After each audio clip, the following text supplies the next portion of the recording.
If you've really got that financial freedom in your own personal budget and you know what your numbers are and you start to shape what your financial values are, it really opens up a different way of approaching business. You're listening to the Transcendent Farmer Podcast with your host, Emily Reno. Welcome, Transcendent Farmers. Happy April. We have made it almost to the month of May in 2026. I don't know about you guys, but I'm feeling that this year is flying by. I am recording today from Coahuila, and I wanted to kick things off with a couple of quick announcements before I introduce this week's episode. So first up, in a wonderful series of events, I will finally be putting my yoga teacher training to use here locally at Maude Studio. If you are a local listener, you can find me starting next Tuesday at 7 a.m. Classes will be 60 minutes long, Tuesday and Thursday mornings to start. If we see traction or demand for more classes in the afternoon or evening, I'll consider opening up additional slots. You can find more information about classes soon on Mezclada's website and across our social channels in the coming weeks. And honestly, having experienced a lot of burnout over the last decade, I feel like I'm finally starting to learn to ease into things. So now that I've graduated from Middlebury's Spanish Community Interpreting Program, I'm really trying not to bite off more than I can chew. And I've just got a lot on my plate in digital space with everything that I'm managing for work. Which brings me to my next announcement. I am seeking farmers and food systems professionals like you to help me as I build a beta app or software over the next 12 weeks. If you've been following along my journey, you'll know that I've been beta testing and experimenting with AI tools to help people identify funding opportunities and write grant applications. I'm actually in the middle of writing a state level grant right now for the West Central Minnesota Food Council, and have found the systems that I've built to be game-changing. If you're trying to bring big money to your farm, your food business, or your community-based food initiative and want to help make this software amazing, consider joining the advisory committee that I'm forming for just that. Go ahead and send an email to hello, HELLO, at mezclada.co, and we'll get you added to the list. In exchange for your participation, you'll get to help me design the features of this platform, meet other cool people like yourself, get official recognition on Mezclada's website as one of the founding advisory committee members, and lifetime access to the platform free of charge. I know, it's ridiculous and also super enticing, right? So get your butt into your inbox and send me a message, and we'll follow up with you in a couple of days of receiving your email with more details about how to apply. With that, let's talk a little bit about today's episode, which was recorded in early 2025 in Pelican Rapids, Minnesota. This was one of those rare times when I got to sit down with someone in real life to record. And I promise you, you will laugh as hard as I did when you get to the end of the interview, as we had an unexpected interruption that I decided to leave in the recording. I've been observing something really interesting in others that directly relates to this interview: healing your relationship with money and with capitalism. What does that even mean, you might be asking? I honestly get the sense that there's a lot of people in my orbit who are operating from a place of anger and fear. And a lot of it has to do with how they see money, how they see other people manage money in a harmful way. And maybe it's because I've done a lot of work on myself to heal my relationship with money and understand how I can leverage business for the good of people and the planet, that I don't share that same level of anger and frustration. Yes, the system is broken by design, and we know that. But if you learn to leverage the system for the public good, the benefit of the people that need it most, environmental protection, what else can we do aside from break the system down altogether? I'm sure there are a lot of people out there that would prefer to do that. Now, I'm not one to shy away from burning shit down when it needs to. But one of the things that I've learned through my meditation practice and an insane amount of podcast interviews on personal growth and development is that the energy and vibration of love will always succeed at the end of the day. It also comes from taking responsibility for your own experience and charting a path forward that you can be proud of. And this directly relates to the conversation that I had with Tiffany, where we dig into what it means to be a financial coach and how some of those experiences that you have as a kid can influence the way that you treat money when you're older.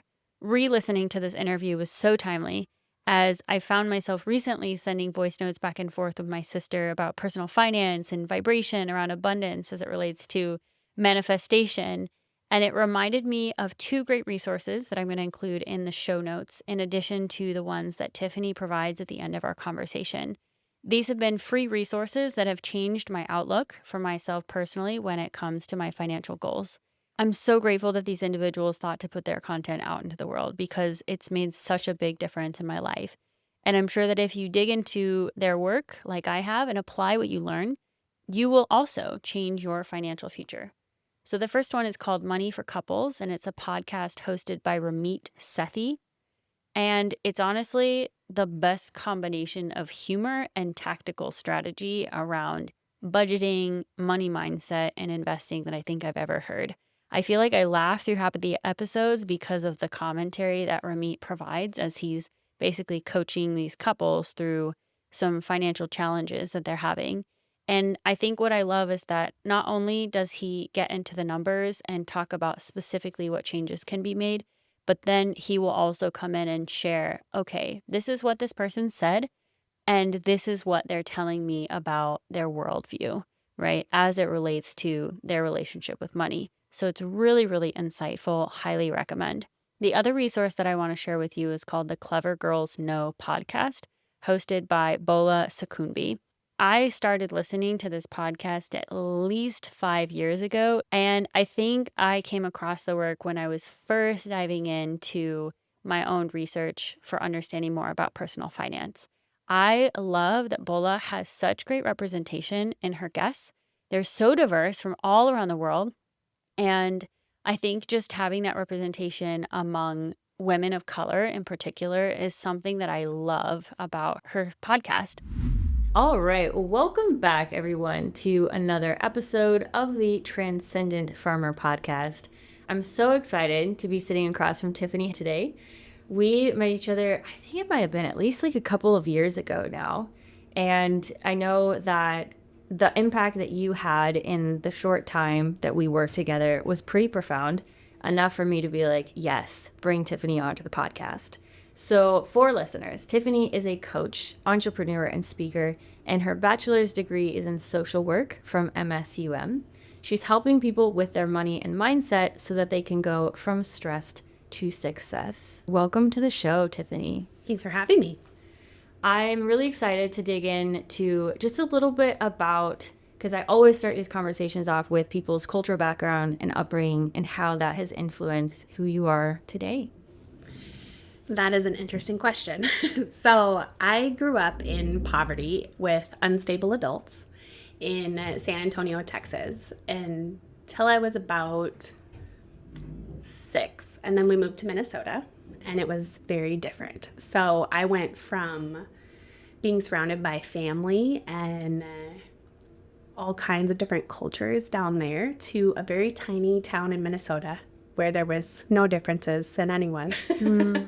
And it provided a very different lifestyle to experience and learn about up here. And I primarily went to school in Minnesota and got to experience life in a whole new way.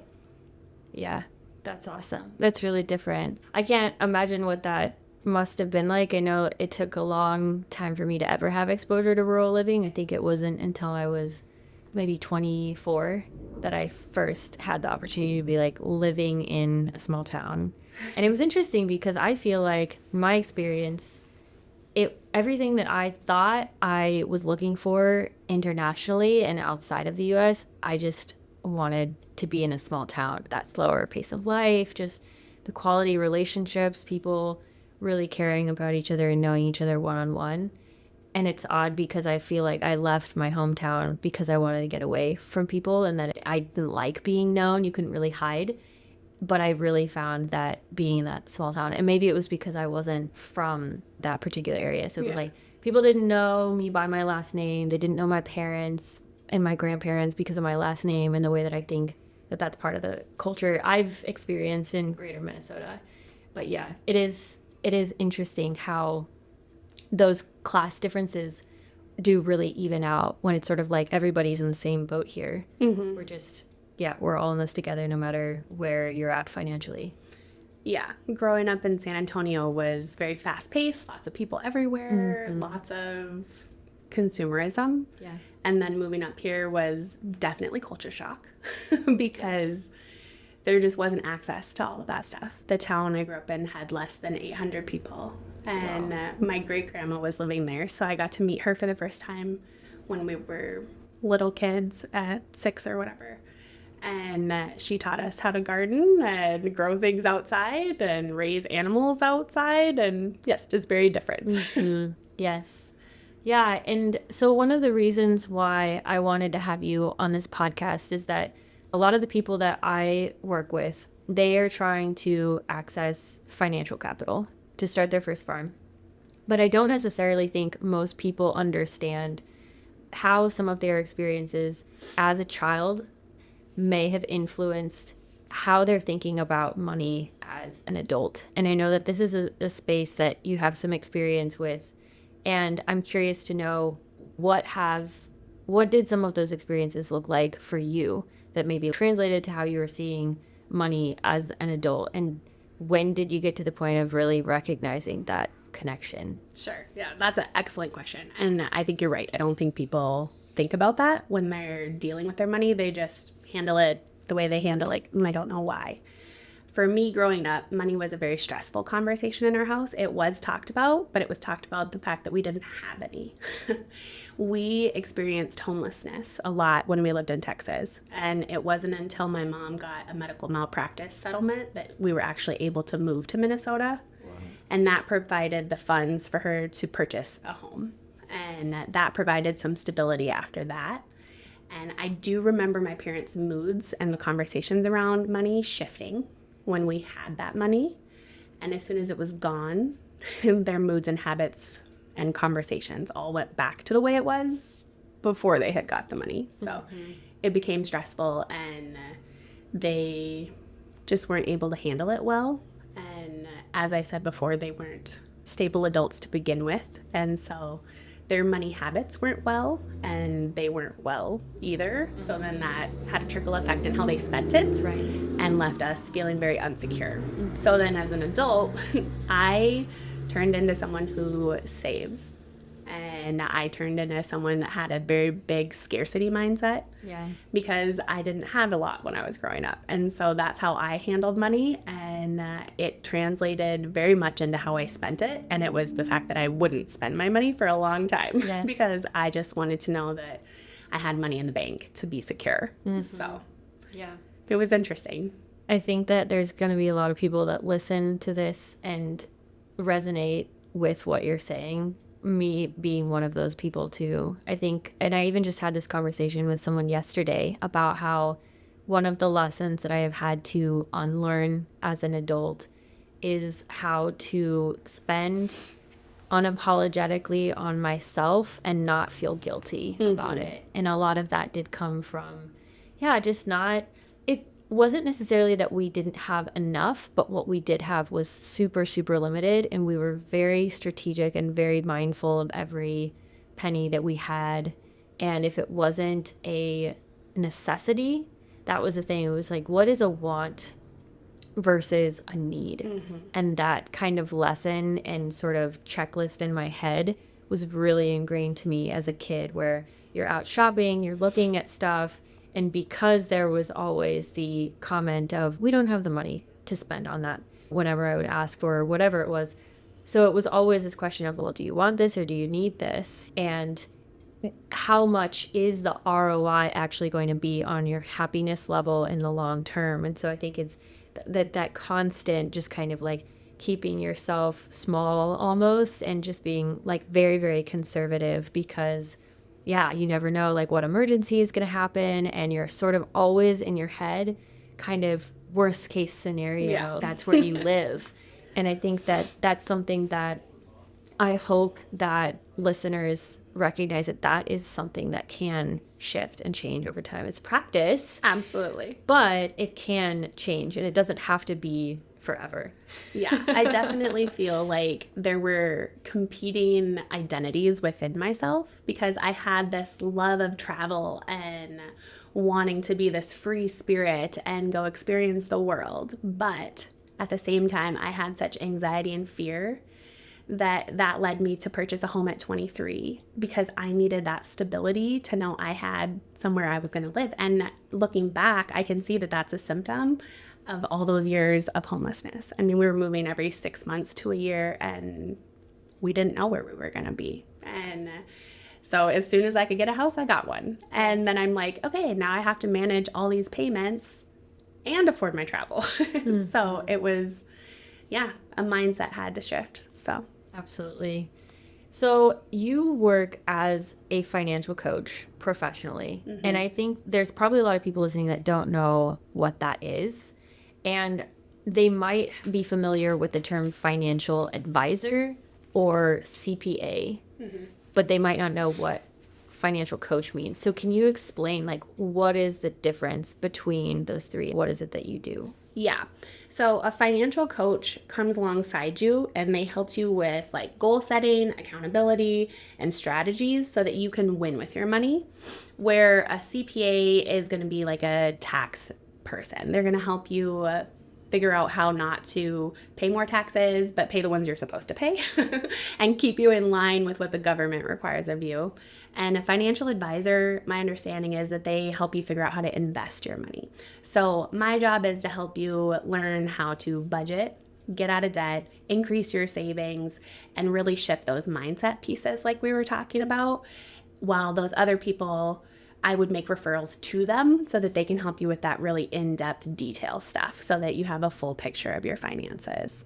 Got it. I think that's really helpful to outline because I think I wasn't really sure even what that looked like until I started doing a little bit more reading and, of course, listening to podcasts about financial literacy and personal finance. And when I realized that this was a profession, that there are people that do this, I was so relieved because I was like, wow, maybe I don't have to do this all by myself. And I think at the time that I was drawn to work with you, I was thinking about this morning, actually.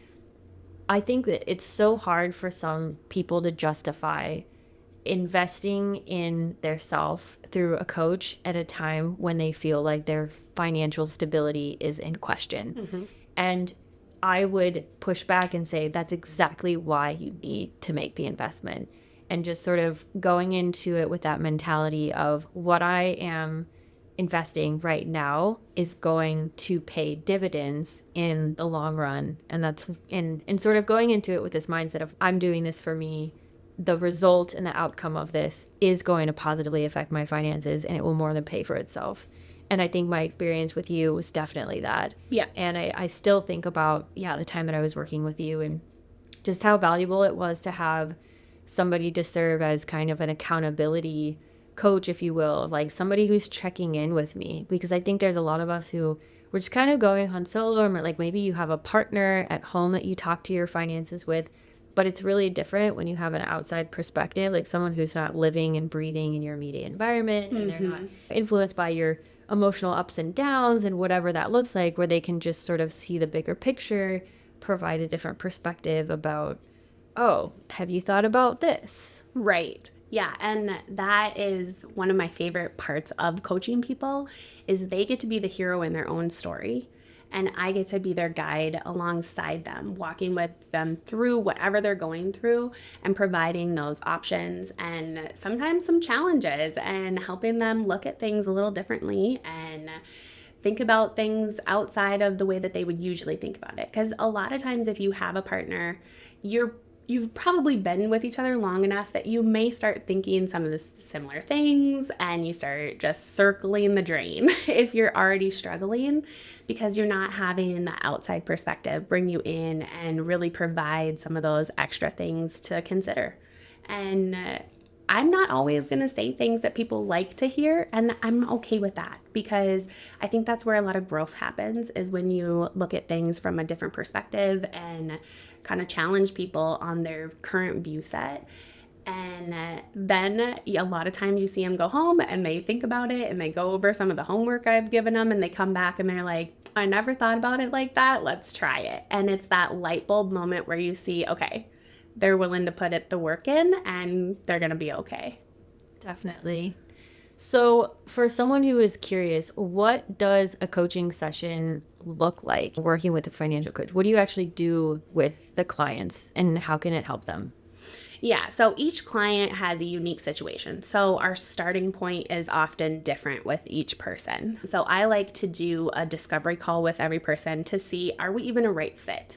Because if our personalities don't match, or if you don't like the way I talk or something, you have to be willing to sit across from me or on a Zoom call or on a phone call and participate and be comfortable, because I want both of us to be comfortable. So that discovery call is free and it's a chance for you to just feel me out and me to make sure that you're willing to put in the work too. So I like to offer that and give them an opportunity to ask the questions they have, because like you said, most people don't even know what a financial coach is, and somehow they found me and they're just here to check it out, and I'm okay with that. So that's where I like to start. And then after that, our first meeting, once you've decided that this is the right move for you, is to start laying out that plan. So what is the steps to get you from where you're at now to where you want to go? And I really like to build that plan with that client based on where they're starting. So I have a framework I like to work them through, but it's really about meeting them where they're at in that moment and helping them move to the next step together and setting out some of those goals together, and then helping them really see where they're headed. And I provide a follow-up email, and then I will have them have access to me throughout the month if they have questions along the way. I provide homework and resources, and then at the end we celebrate together and just enjoy those successes. So Awesome. Yeah, I think that it's interesting to reflect on my experience working with you. I'm recalling some of the things that I came away with almost as just resources for myself that to this day I use. And I remember I created this, it was like maybe it was a financial plan. And I took a non-traditional approach to writing out all of these things that I wanted for myself, and a lot of affirmations, and thinking about how I wanted to use money. And basically thinking about, for example, is joy reflected in my finances, right? And how are my daily purchases a reflection of self-love? Like very non-traditional kind of things where you're like, well, most people are focused on like paying your bills, and yes, getting out of debt, that was a really big thing that was a priority for me. But I also wanted to think about money as energy and kind of creating these statements for myself that I could continue to come back to. And I'll never forget, I printed off, I think it was like 5 pages or something of notes that I had on all of that. And I brought it to the people that were overseeing my investment fund when I was like interviewing different people and just being like, is this something that you can help me with? Which I think is somewhat non-traditional. I'm sure most people were like, who the hell is this person? And like, what are they talking about? I don't really get it. But I really lucked out and have a great financial advisor. Again, different than financial coach, financial advisor who was really impressed by the list. And they're like, wow, I've never seen someone do this before, but we're excited to help you reach your goals. And I was like, yes, like exactly what I need. So it was great. I don't normally endorse products or services on the pod, but today I have to make an exception. I want to let you in on a secret of how I got to where I am today with the Transcendent Farmer. As someone who has no professional training in audio editing, I basically taught myself to use this tool early in my podcasting journey. I've been blown away by all the features that have been built over time inside Descript, and find that it's not only useful for easy audio editing for my podcast, but also social media clips and client work that involves any need for transcriptions from video content. I think I'm actually grandfathered into being one of their founding members who first paid for a yearly subscription before their pricing went through the roof, because this tool has exploded among audio and video editors, and for good reason. My favorite feature is called Underlord, which is basically Descript's built-in AI tool. And I use that to help write promotional posts for my podcast guests so that it makes it easier for them to share our conversations with their networks, write podcast descriptions and titles that are SEO optimized. If this sounds like something you've been looking for, go ahead and use my personal referral link in the show notes for this episode, and you can get 50% off your subscription for the first 2 months. With that, let's get back to the episode. But I'd be curious to know, what are some of the most common themes or challenges that you come across when working with clients? And maybe what would someone do to address these? The most common things that I see is budgeting and getting out of debt. Most people, when they come to me, they have never even done a budget. And that's something that they just are curious about. They know that their money isn't working for them right now, and they're not sure where it's going. So laying out that groundwork is something we really focus on a lot with a lot of people. And then the getting out of debt piece is another big one for the majority of people. And a lot of times it's a both and. They want to set the budget and get out of debt. But we do see people that have had a budget, but they have just been making car payments, credit card payments, things like that, and they're just tired of it. And then they want to figure out how do they manage it and get out of it. Mm-hmm. Do you feel like when people go through that exercise of creating a budget that they're surprised by what they find? Like, they just don't realize how much money they're spending on XYZ, whatever that thing is. Oh, absolutely. Yeah. And it's interesting because in that aspect, I feel like I am more old school than some people are, because a lot of budgeting can be done on apps now. But I really think there is value in actually printing out your bank statement and taking a highlighter and literally going through and categorizing what you have been spending, because it's so eye-opening. And as a just exercise to lay it out and really categorize it, because it doesn't feel the same. Just like spending cash doesn't feel the same as swiping a credit card. Literally dragging and dropping in an app doesn't feel the same as looking at a piece of paper that has every transaction you've made and having to highlight it and figure out, where did all this money go? And it really causes people to see, hey, I'm spending too much money on eating out, or I've just been spending a ton at the coffee shop, or wherever they're choosing to spend their money. They don't realize it because it just becomes such a habit or just a part of their daily function that this is just what we do. Exactly. Yeah, I think that there's so much power in just starting with that foundation of knowing what you are spending your money on, because I feel like having that information, it then gives you so much more power to then bring a certain level of consciousness and intention around your spending moving forward, where it's okay, you have to have your baseline data before you can start to experiment and change things. And I feel like that has been a practice. I probably started keeping a budget and categorizing my expenses weekly when I moved out of my parents' place and started grad school. So that was when I was living by myself, and then I was just basically fully independent in terms of my own finances. And I think that one of the biggest challenges around that was recognizing very quickly how little I could purchase with my $50 a week budget for food. Right? And I very quickly had to make decisions with regards to, okay, I guess I can't afford to shop at the co-op, or I'm just going to stop eating meat because that was the most expensive thing on my grocery budget. And when I look back at it, a lot of my dietary changes over that period of time, and I think it was probably the thinnest I ever was because I wasn't eating a lot. Yeah. And I had to stretch my meals. And I do remember coming back one holiday season, like I would always come to visit my family on Thanksgiving and Christmas. And there was one time that I came back and over the Thanksgiving holiday, and one of my oldest friends who had known me for several years, who was like, Emily, you're really tiny. And it was just like, that was what happened.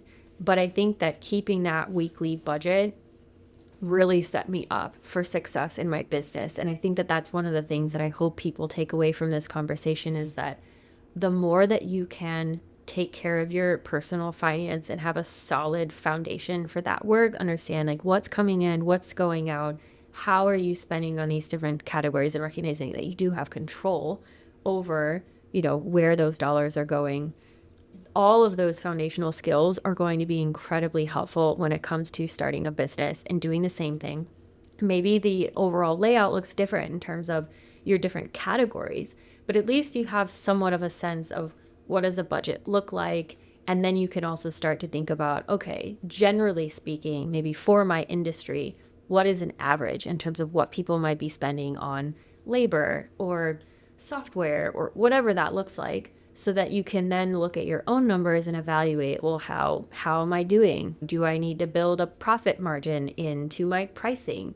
It took me almost 2 years in business to recognize that that was something that I should do. Yeah. And it was because I was just starting out. Nobody told me. I didn't have a mentor who was like, hey, you should do this. I was just kind of fumbling around and choosing numbers based on what I saw other people were charging. But I didn't recognize that there were all of these other fixed expenses that I needed to be taking into account in order to actually pay myself a living wage. There are so many other factors. So I feel these are really good foundational skills that can help people no matter where they end up going. Oh, 100%. And I mean, if you've really got that financial freedom in your own personal budget and you know what your numbers are and you start to shape what your financial values are, it really opens up a different way of approaching business. And so I have 2 different businesses that I'm running, and I don't have debt on either one of them. They're both just cash funded. I only grow at the speed of the cash I can afford to invest back into it.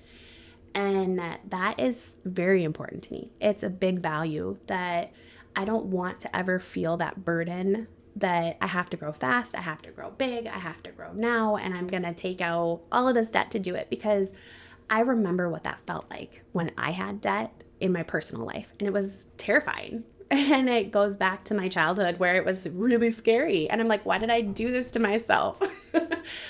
And being able to have a business and know that my financials at home are okay. A lot of people start businesses and they don't pay themselves because they don't know how to pay themselves, because there just isn't that profit margin like you were talking about.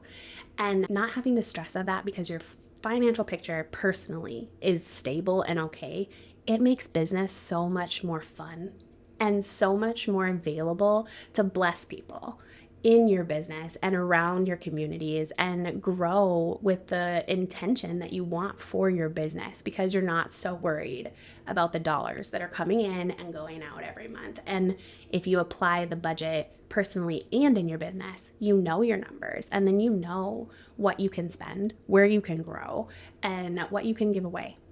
Yeah, that is such a good point. The energy of that, it transforms everything.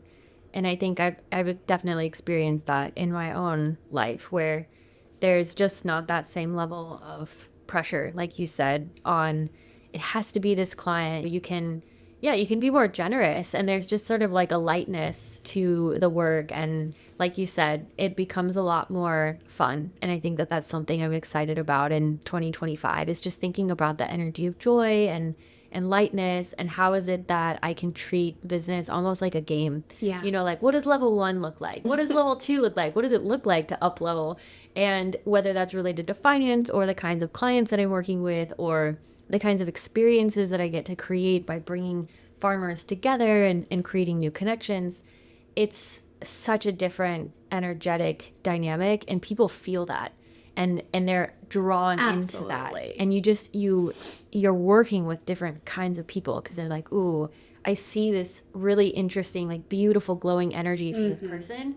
I want that too. Right. And so, yeah, you just kind of create this magnetism. Yeah, because when you're financially strapped or feeling that burden of paying the bills that are coming every month, there's almost this desperation that just seeps out of you when you're interacting with people. And when you're not experiencing that because you're financially free and you have confidence in your numbers, yeah, you just approach people differently, and you're able to just have more of a lightness about you in those interactions, and more fun, more joy. Yes. So what resources would you recommend to listeners if they want to get started in taking control of their finances or learning more about financial literacy? I really enjoy Ramsey solutions. So I am a Ramsey preferred coach, and so I have to recommend them. I think they're fantastic. And so they have the Ramsey Show on podcast, and then Rachel Cruz has a show too. Hers is fun and short and easy to consume quickly with just easy, fun tips. And then I have a podcast. It's Blessed Beyond the Stress.